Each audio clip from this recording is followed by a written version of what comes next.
Welcome friends! Today we are making delicious tempura fried fish.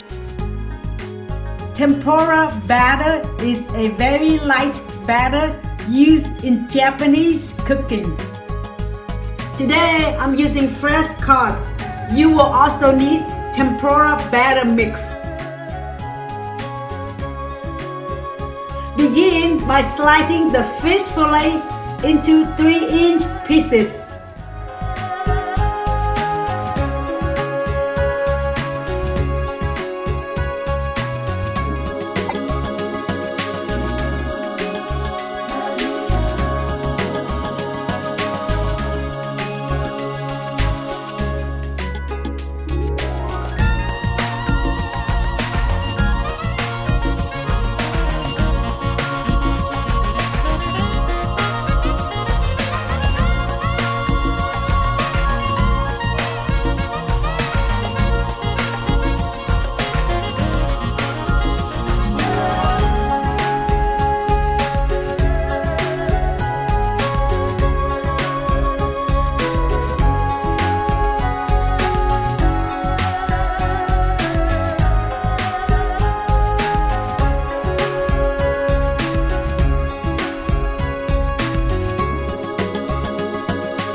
I love tempura fish.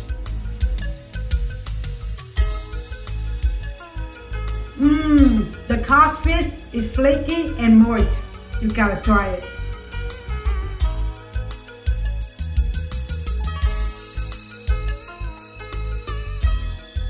My name is Mai. We hope you enjoy watching the video tempura fish and get a chance to try the recipe.